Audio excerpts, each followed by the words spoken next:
po mga nanay, nandito naman po ang inyong TAKEHOMEKUSINERO at your service po. Ang panahon ng taghirap dahil sa quarantine. Introduce ko na pwede tayong kumain kahit namumurahin ang ating mga ingredients na gagamitin.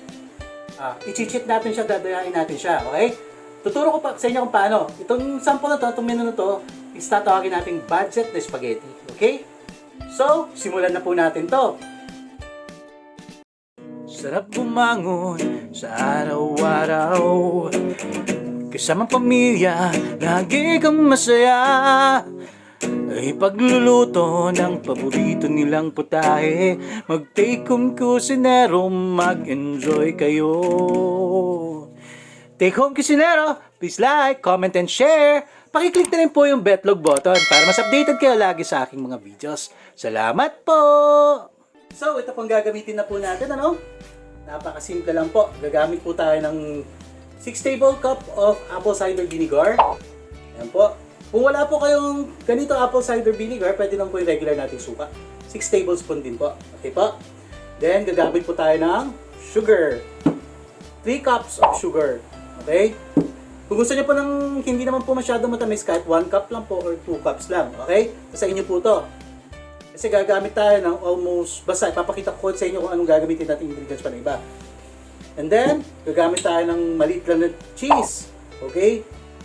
Hidden cheese. Kahit anong cheese po, hindi tayo bayad dito ha.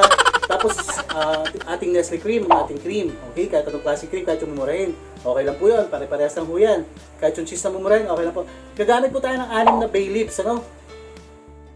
Laurel, dahon ng laurel, 6 na piraso po. Then, red bell pepper, 2 pieces po. Okay? Then, 2 malaking sibuyas.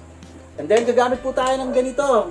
Kasi marami sa bakuran natin. Pero kung wala po, okay lang naman po. Oregano leaves po. No, pero malaki kasi tulong nito sa aroma ng ating lulutuing spaghetti, ng ating oregano leaves. Then, gagamit po tayo ng 2 cubes na beef cubes po. No? Kasi medyo marami, kaya 2 pong gagamitin natin. Marami tayong lulutuin. 2 kilos na spaghetti noodles. Ito po yung ordinary lang po. Parehas lang po lasa nito. Kahit yung mga special na, na noodles, pwede natin gumamit ng ordinary lang. Tansyahin nyo lang po yung pagluto nyo. Dapat al dente po lagi. At saka hindi siya overcook. Okay? And then, half po na beef. Half po na beef na giniling po. Ano? Pag kunyari, wala talaga tayong pangbilang budget ng meron naman po yung mga delata lang na corned beef, pwede nyo na pong gamitin yon, okay? Yung mga, kahit anong klaseng corned beef po, pwede po natin gamitin. Alternate po dito.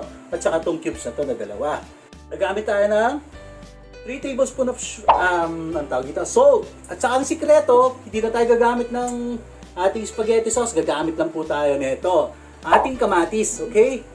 Kasi murang kamatis. 15 pesos, 12 pesos. Pwede pong alternate natin to sa spaghetti sauce. 8 pesos lang po to dito sa amin. Baka dyan sa inyo sa mga urban cities, medyo mas mahal. Siguro mga 20 sa amin dito kasi minsan pinupulot na lang. Dami ng kamatis ngayon dito. Kaya pakinabangan ho natin. Gawin ho natin siyang spaghetti sauce. Tara, luto na po tayo. So, ganito po. I-rough chop po natin itong ating sibuyas. Rough chop lang ho. Huwag na natin pahirapan ng ating sarili. Okay, ganyan lang po. Kahit anong klaseng hiwa, lagay na po natin sa ating lalagyan, ating kaserola. Ganyan po. Ayan.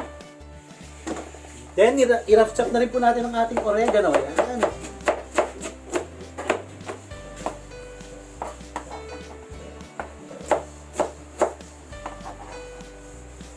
I-rough chop na rin po natin ang ating red bell pepper. Ganito kasimple. Tanggalin natin ang buto. Ayan.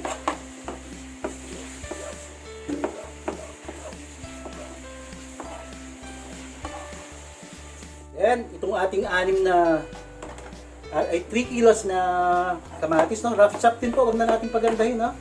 Kasi lulutuin naman po natin siya.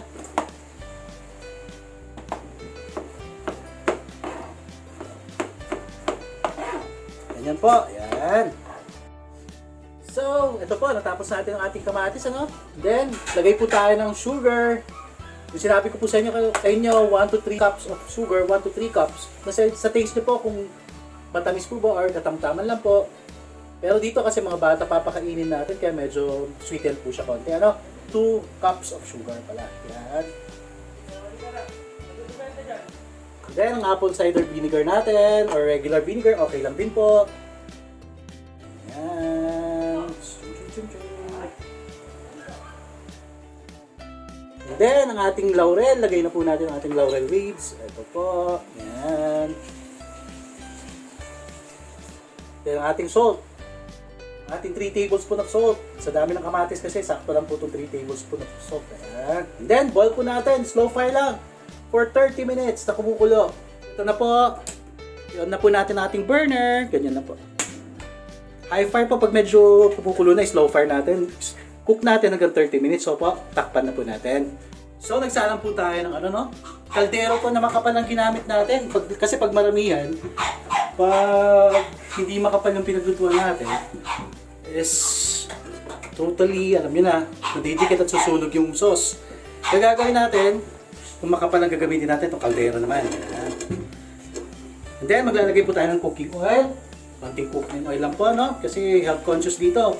Yung mga cooking show po na galit sa mantika, huwag niyo po tutularin yun. Dapat healthy po kayo lagi. Ayan. Then, painitin po natin. So, ito na po. Mainit na po ang ating mantika, no? Lagay po natin agad ang ating bawang. Actually ko na lang po yung mga rekado, ano? I-brown po natin mabuti. Hindi ko na tayo naggisa sa ating kaldero. Kasi baka yung kawali natin, hindi kumasya yung ating sauce. Ayan. Ayan, brown na agad, oh. Kasi malakas yung apoy. Lagay po natin agad ang ating sibuyas. Ayan. Caramelize po natin. Ayan.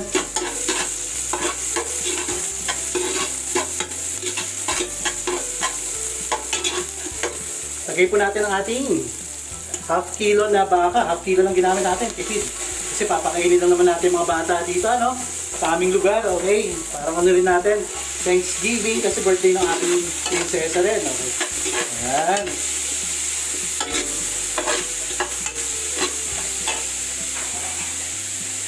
Lagyan po natin ng cubes. Yung 2 cubes po kanina, gamitin na po natin ang ating beef cubes, okay? Ayan po. Sangkutsahin natin mabuti ang ating meat, no? Para lumabas yung katas ng ating giniling, okay? Huwag niyong aapurahin. Mas maganda pag napalambot natin yung giniling na baka, lumabas yung kanyang lasa, okay? Tapos lagyan po natin ng half cup na patis, okay? Fish sauce. And then ang paminta, ang ating pepper. Ayan po.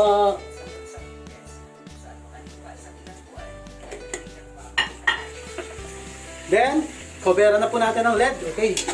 Pat na po natin. Ayan. Sangkutsahin na natin hanggang siyang lumambot, hanggang ma-dry up siya. Lumabas yung sariling mantika niya, okay? Ayan. So, ito na po yung ating baka, no? Lumabas na yung sariling mantika. Sangkutsado na po siya. Then, ilagay po natin yung ating cheese. Ayan. Grenade ko na po para mas madaling malusaw kasi ang nabili nila, hindi isik ko. Pero kung wala kayong nakitang quick melt, okay lang din po ito, okay? Malulusaw din lang po ito. Yan ang ating hotdog.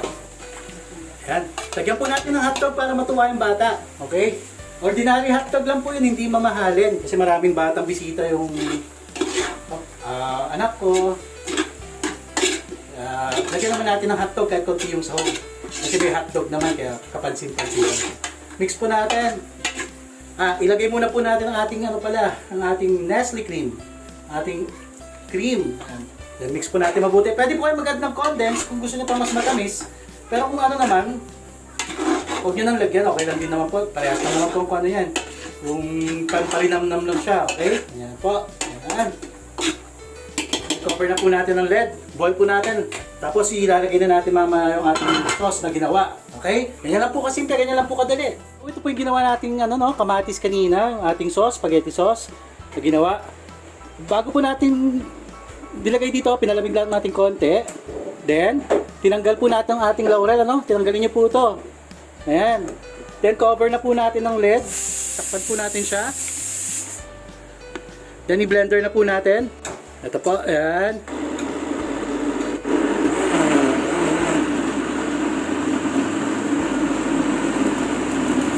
Ganyan lang po, kasimple. May pressure cooker na naman po doon. Pagpasensyahan nyo na po. Ganyan lang po din. ilagay na po natin dun sa ating ginisang beef at saka mga hotdog. Ayan po. Ilagay na po natin ating spaghetti sauce. Ayan. Perfect. Ayan. Atis natin is 3 kilos, siguro mga 3 ganyan karami yung sauce niya lang na magagawa natin dito. Sa inyo po kung gusto niyo pong dagdagan pa ng ating cream, ng Nestle cream or cheese, pwede niyo po pong dagdagan. Pero ito po, pang budget lang po. Ganyan lang po. Diba? Perfect na perfect ang kulay, pati ang gawa. Ayan pa, no? Ayan. Tikman po natin. Wow, ang ingay mo. Tamang-tama po. Pakuluan nyo na lang po ng konti. Tapos kung ma-reach yung kanyang consistency, yung kanyang gusto nyo lapot, kung tama na po sa inyo ganitong lapot, para sa inyong spaghetti, okay na po to. Hindi na tayo gumamit ng kung anong pampalapot. Flour na ginagamit natin. Natural po na kamatis yung ating ginamit para lumapot siya, okay? Sa mga ordinary pong noodles, tuturo ko sa inyo yung packaging niya. Yung mga ganito, yung mga nakikita niyo mga ordinary, hindi siya, alam niyo na yung mga may pangalan, tulad ng mga royal. And kasi ang ginamit natin is Fiesta. Pag nag-boil yung water, lagyan ng konting asin, huwag nyo lalagyan ng mantika. Pag nag-boil, ilagay nyo yung noodles. 5 minutes lang po yung mga ganong ordinary din. Hiran nyo lang po sa water yung ganong noodles, okay? Pre-plating ko na lang po mamaya kasama yung mga noodles para makita nyo pa yung finished product natin. Dahil ang ingay ng aking pressure cooker. So, ito na po. Ganda. Ang lapot-lapot po ng sauce, oh. Nakuha na po natin yung gusto nating consistency ng sauce. Using kamatis lang po. Ganito kadali. Sige po, salamat po. Happy birthday to you. Happy birthday. Happy birthday. Ganda ng kulay ng kuya ko. Birthday to you.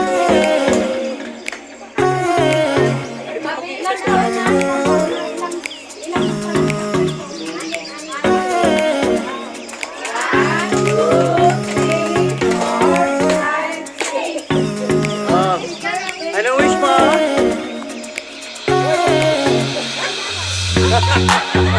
Ay po! Happy birthday!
Ating tipid tips spaghetti, ang ating budget spaghetti, okay?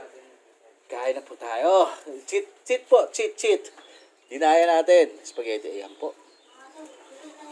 Ayan. Diba? So, lapot. Subukan po natin. Subo na dyan. Kain na. Ayan. Ito ang the best na spaghetti Na ng lasing. pinsan ko. Please like, comment, and subscribe. Pakilike na rin po yung bell button para mas updated kayo sa mga videos. Salamat po!